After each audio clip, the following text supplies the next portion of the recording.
Muito bem, amigos, aqui nós de volta, dando continuidade à nossa matéria de improbidade administrativa.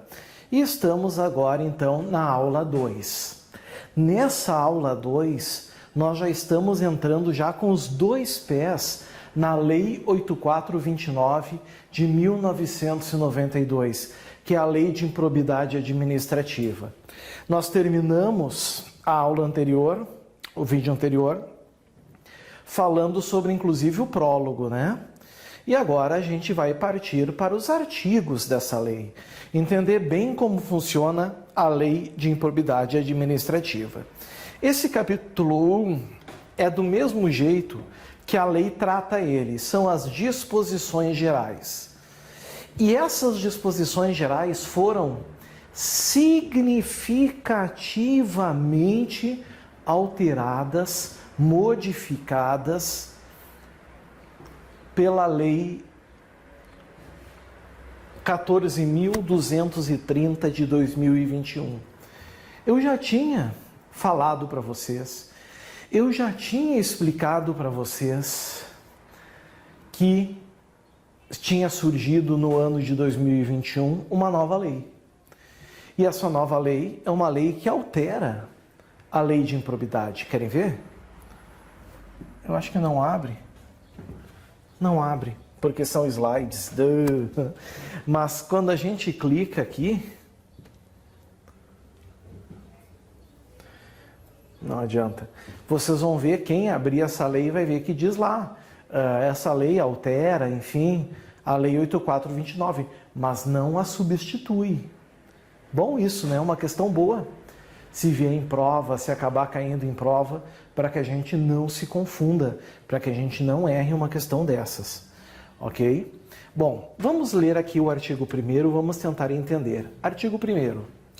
O sistema de responsabilização por atos de improbidade administrativa tutelará a probidade na organização do Estado e no exercício de suas funções, como forma de assegurar a integridade do patrimônio público e social nos termos dessa lei. Certo? Vejam, esse caput do artigo 1º apenas está dizendo para nós, apenas está informando o que a lei de improbidade faz. Ela trata de um sistema, é todo um organismo, certo? É um organismo legislativo que tem uma função responsabilizar as pessoas que não têm a probidade. Então ele tutela a probidade na organização do Estado e no exercício de suas funções. Então vai se perguntar assim, mas professor, um ato de improbidade só pode ser praticado por uma pessoa que está agindo no exercício de uma função pública? Não. Aqui está deixando claramente, certo? Pode ser na organização do Estado e no exercício de suas funções. Como forma de assegurar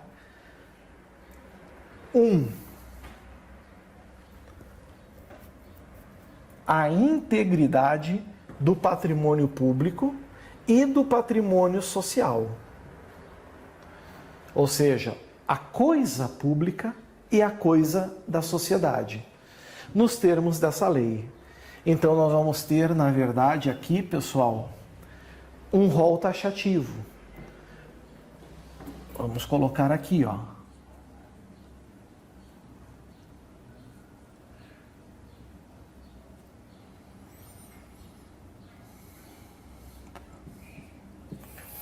O que quer dizer isso?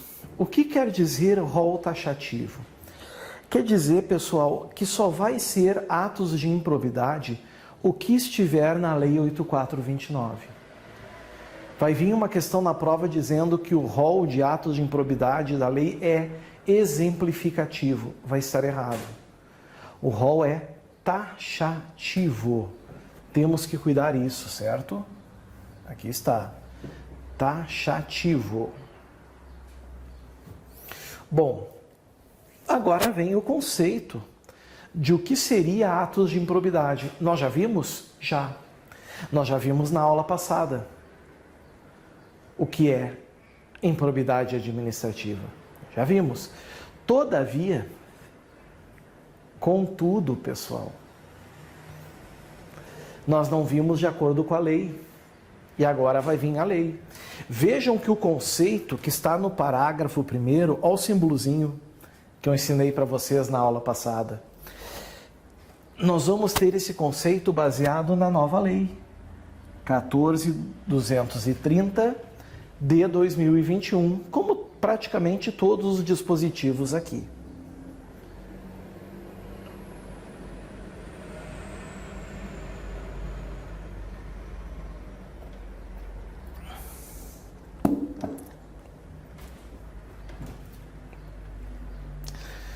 Bom, consideram-se atos de improbidade administrativa as condutas o que, senhores?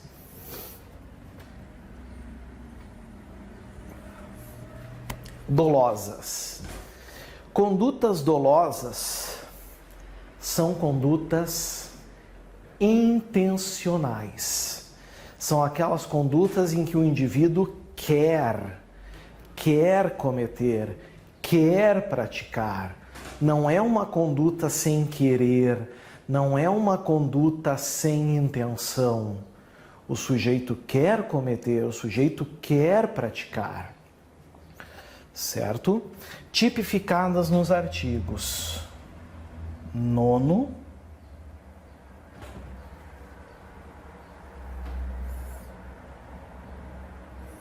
estou com uma curiosidade aqui.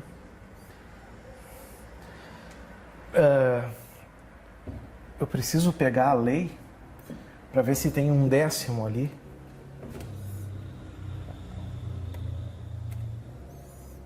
Vamos pegar a lei aqui.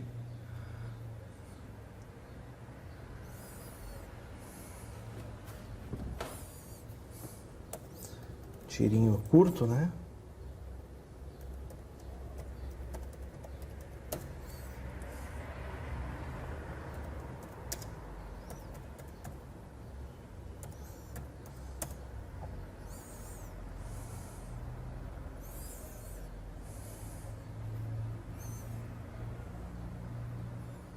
Aqui está, né? 9º, 10º e 11º. Exatamente.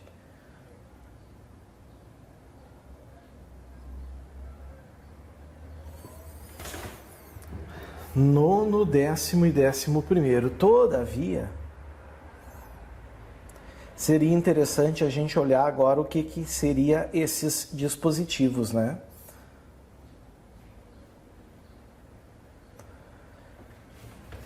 O 9º está aqui. Não?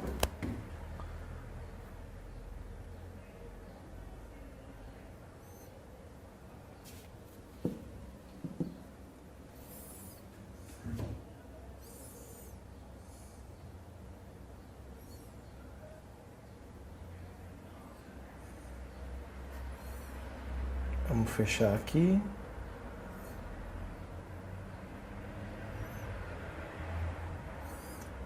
Vamos ver por que não abriu.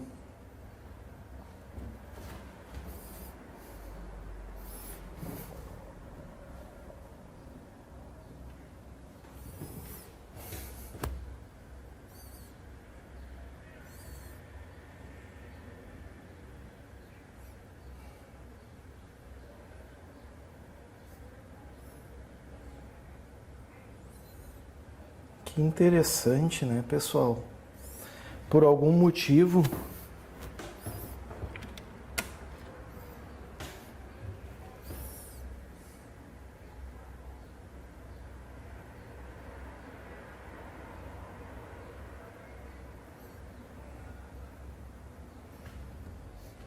os slides estão aparecendo. Mas quando eu boto para a internet, por alguma razão, não vai. De qualquer maneira, não vamos mexer muito para evitar problemas, né? Nono, 10º e 11º, vocês vão olhar na legislação, vão ver que lá tem os comportamentos que constituem atos de improbidade.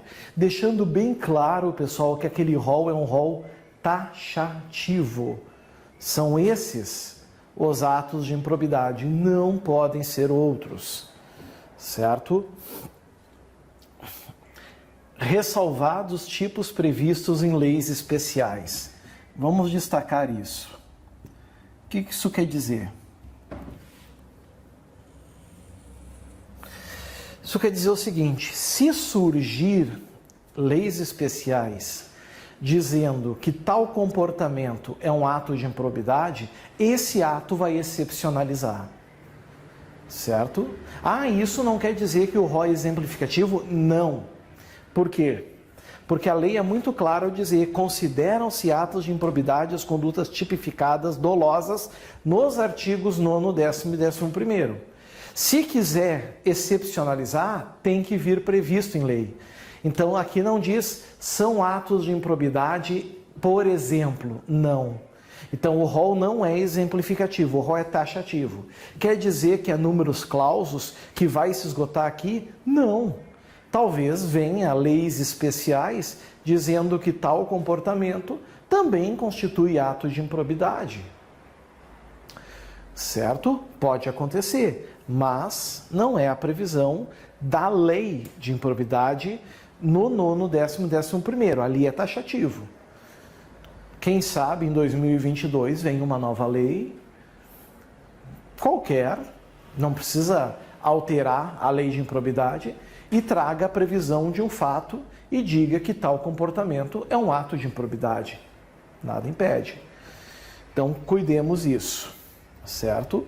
O parágrafo 2º traz um conceito. Não é o conceito agora de improbidade, mas é o conceito de dolo. E esse conceito de dolo, pessoal que está aqui, em primeiro lugar, ele não é um conceito de dolo natural. Ele não é um conceito de dolo do dia a dia, que simplesmente dola a intenção. Também não é o conceito de dolo do Código Penal, porque o Código Penal tem um conceito próprio de dolo, que é do artigo 18 do Código Penal, que diz: disse o crime doloso quando o agente quer o resultado ou assume o risco de produzi-lo. Certo? Simples assim. Aqui, pessoal, nós vamos ter o conceito de dolo. Isso é muito importante. Nós vamos ter o conceito de dolo para os efeitos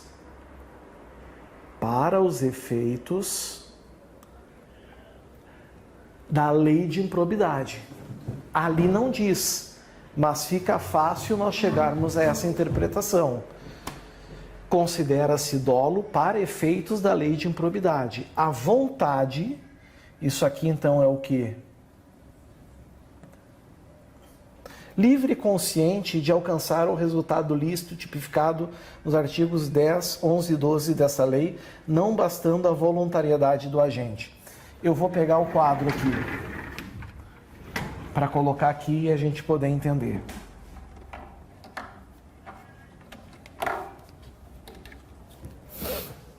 Improbidade administrativa.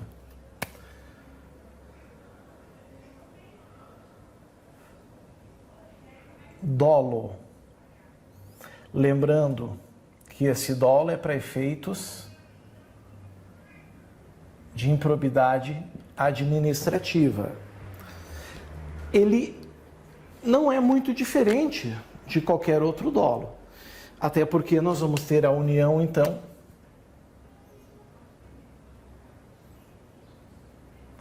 da vontade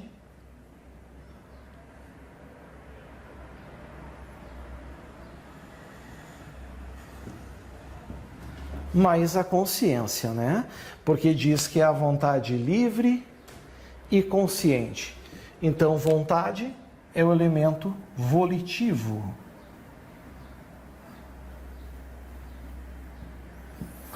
Consciência é o elemento cognitivo. Vontade mais cognição. Vejam que a lei de improbidade fala de vontade o que?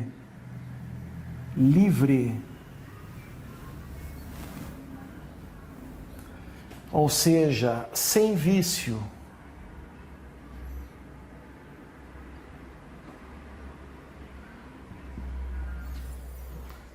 Vontade livre, vontade sem vício, senhores.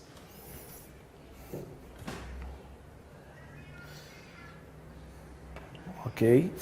Vontade mais consciência de quê? De alcançar o resultado. Esse resultado está onde? Que é o seu objetivo. Onde é que a gente encontra esse resultado? Onde é que a gente encontra esse objetivo?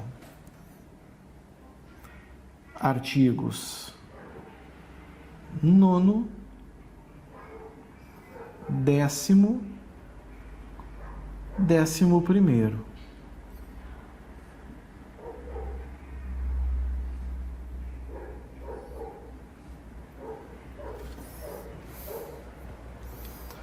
Certo? Aqui está. E ainda diz, né?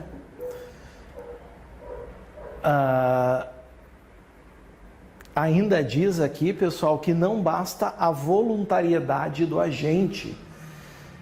Não é isso? Não bastando a voluntariedade do agente. Está lá no finzinho. Olhem aqui comigo.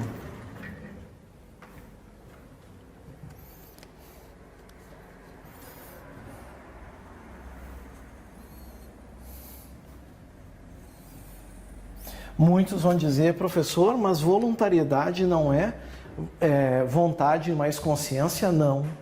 Voluntariedade é apenas um comportamento humano, pessoal. É, por exemplo, um caminhar, é, por exemplo, um receber dinheiro, entregar dinheiro, mas sem a vontade consciente de praticar o resultado dos artigos 9, 10 e 11. Até entendo por bem que a gente vá nesses artigos. Vamos através dos slides mesmo, que aí não vai ter erro. Aqui, ó, se a gente pegar o artigo 9º, que importa enriquecimento ilícito, vai ter receber dinheiro, móvel, imóvel, perceber vantagem econômica. Nós vamos ver cada um desses ainda, utilizar em obra ou serviço. O 10 também traz, só que agora não é enriquecimento ilícito, é prejuízo ao erário. E aí vem facilitar ou concorrer para indevida incorporação de patrimônio, permitir ou concorrer, doar à pessoa física ou jurídica.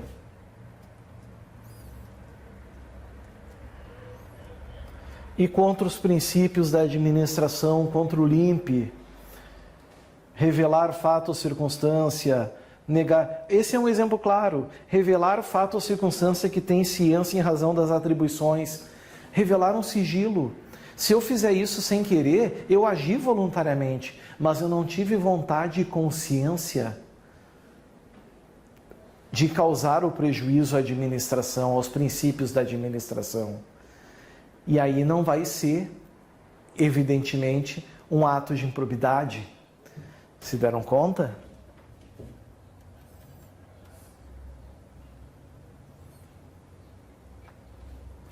Então é isso que o artigo 2º está dizendo.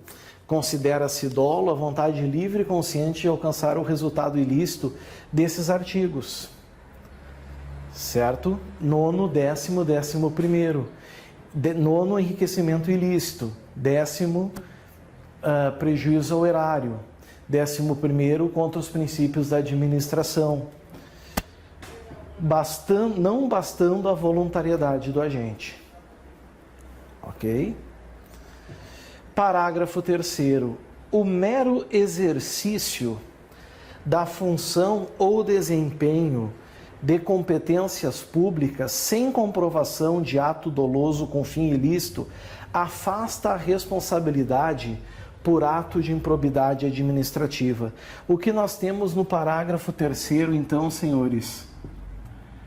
é um ato de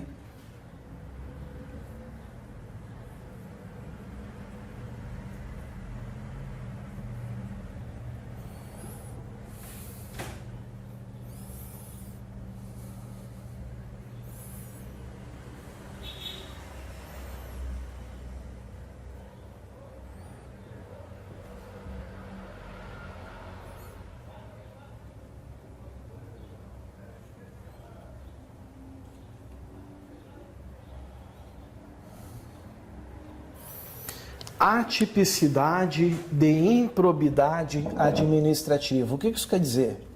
Isso quer dizer o seguinte: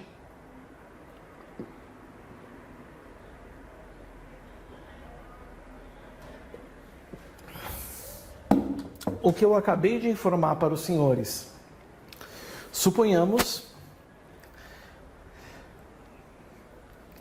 que um indivíduo está exercendo sua função ou desempenhando a sua competência, mas não fica provado o ato doloso. Isso significa que a sua conduta é atípica, ou seja, não é um ato de improbidade. Pode vir uma questão em prova dizendo assim, que o comportamento seja típico de improbidade, mas é lícito, errado. Ele é atípico. Perceberam? Ele é atípico, ele não é típico, mas legítimo, lícito. Não, ele é atípico. Aqui, meus amigos, significa que a ausência de dolo, ou, isso pode cair em prova, não comprovação de dolo com o fim ilícito, afasta a responsabilidade por ato, é uma atipicidade. Cuidem isso, então, característica interessante do artigo 3º.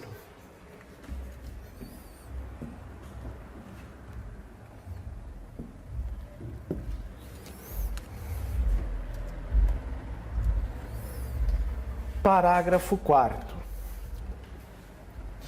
Aplicam-se ao sistema da improbidade disciplinado nessa lei os princípios disciplinados do direito administrativo sancionador. O famoso LIMP, né? Lá do artigo 37.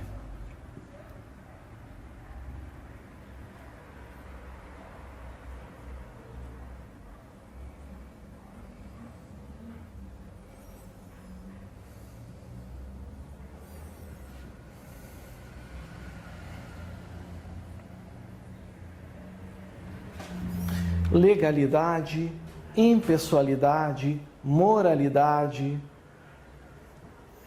personalidade, eficiência, certo?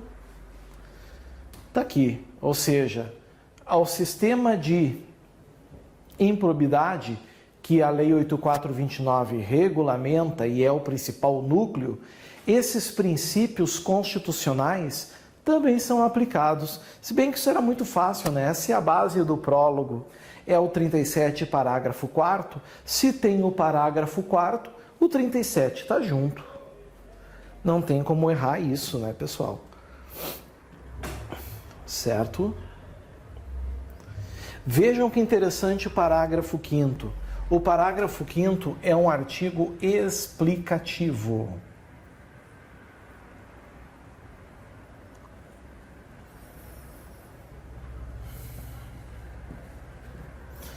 Ele é um artigo explicativo, onde ele diz: os atos de improbidade violam, ou seja, atingem, né, ferem, lesão. Os atos de improbidade ferem a probidade. A gente já viu o que é probidade. Probidade é atingir a lisura, a honestidade. Ah, professor, tem que ser uma questão financeira? Não. É que nem, amigos,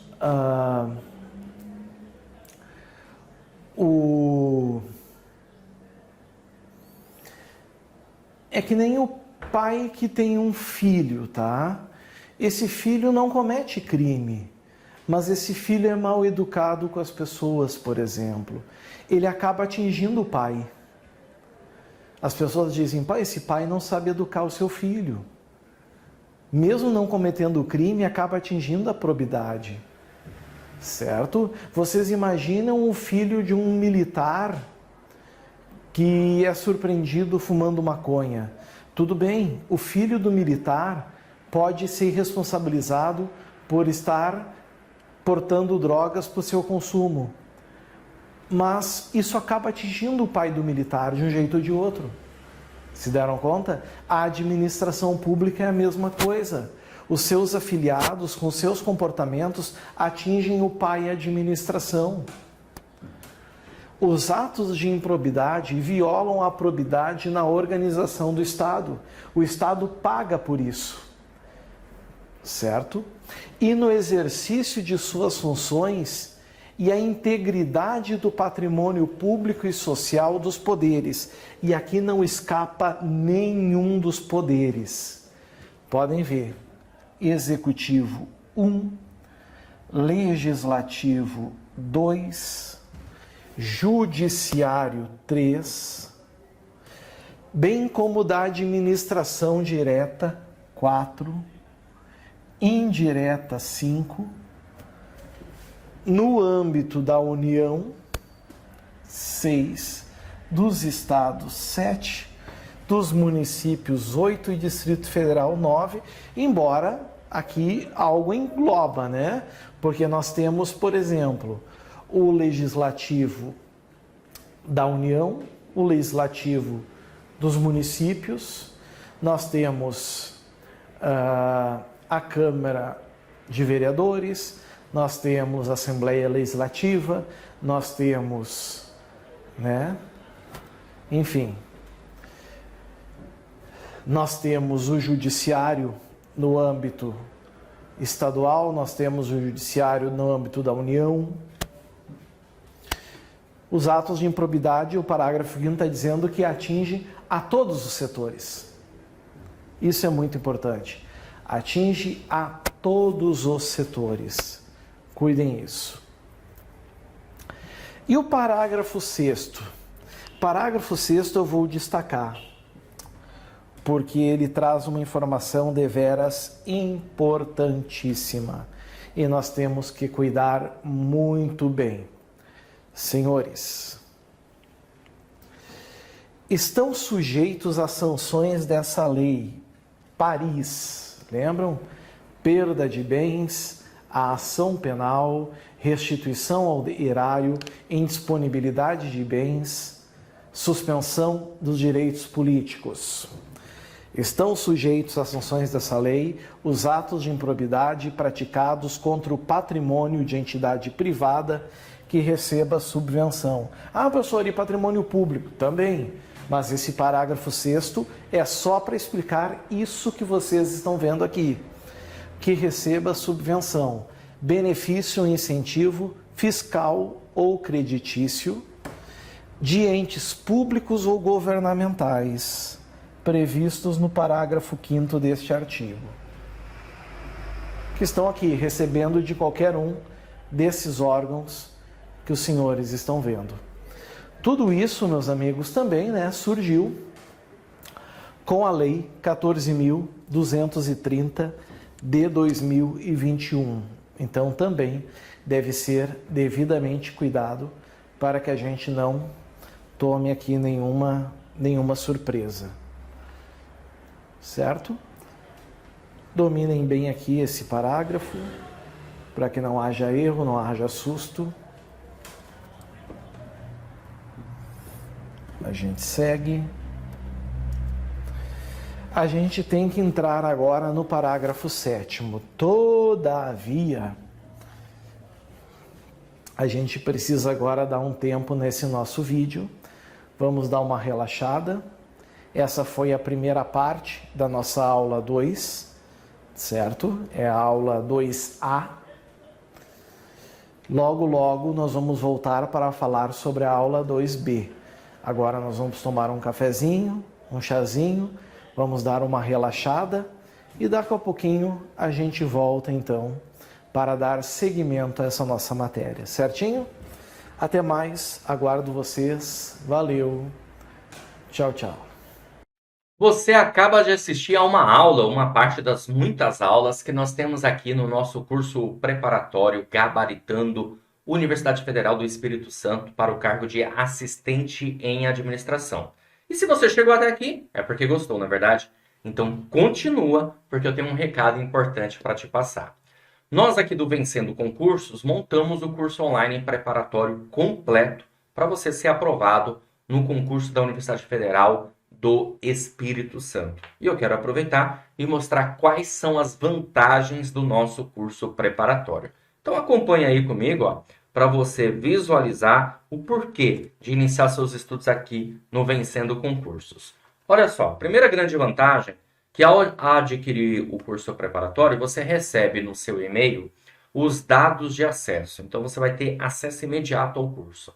Você vai ter acesso ilimitado. Durante um ano, o curso fica disponível para você, servindo de base, inclusive, para outros concursos, ok?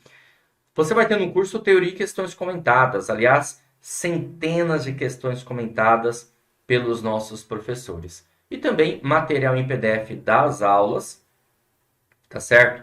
Para ser um material de apoio, complemento para você. Então, nós transformamos os slides dos professores em material em PDF, tá certo? Bom, valor de lançamento do curso preparatório de R$ 697 por apenas R$ 297 ou 12 vezes de R$ 29,65. Olha que maravilha, gente. Agora me diz, o que você adquire com R$ 29,65, hein? Hoje em dia você não compra nenhum lanche, nenhuma pizza. Então, se você economizar um pouco, você adquire o curso preparatório, que vai fazer toda a diferença e mudar a sua vida, porque você vai ter um curso organizado, com as matérias necessárias para a sua aprovação, tá certo? E aí eu pergunto, né? Quanto vale a sua aprovação? Quanto vale você ter estabilidade, bom salário? Então, pensa nisso, que você vai chegar à conclusão que vale muito a pena adquirir o curso preparatório, ter tudo muito bem organizado numa plataforma, com materiais, aulas em vídeo, né, que é o nosso grande forte, tá bom? Bom, como que você vai fazer para adquirir o curso? É o seguinte, abaixo do vídeo, na barra de descrição ou na barra de comentários, vai ter um link. Você vai clicar nesse link e vai ser redirecionado à página do curso. Por lá você vai ter todas as informações necessárias, ok? E vai ter um botãozinho amarelo lá no meio, basta você clicar nesse botão, preencher seus dados, escolher a forma de pagamento e pronto, começar a estudar aqui com a gente no Vencendo Concursos. Mas caso você tenha alguma dúvida, pode chamar lá na página, tem um chat online. É só chamar lá um dos nossos consultores, o pessoal vai te atender, tá? E vai sanar todas as suas dúvidas. Ou você também pode mandar uma mensagem via WhatsApp para a central de atendimento. Tá aí o número, ó, 11 97465 6052. Beleza? Maravilha? Então é isso, ó. Vou ficando por aqui. Fico te aguardando dentro da plataforma, hein? Já clica no link aí, já faz a sua matrícula e inicie seus estudos. Valeu e até a próxima!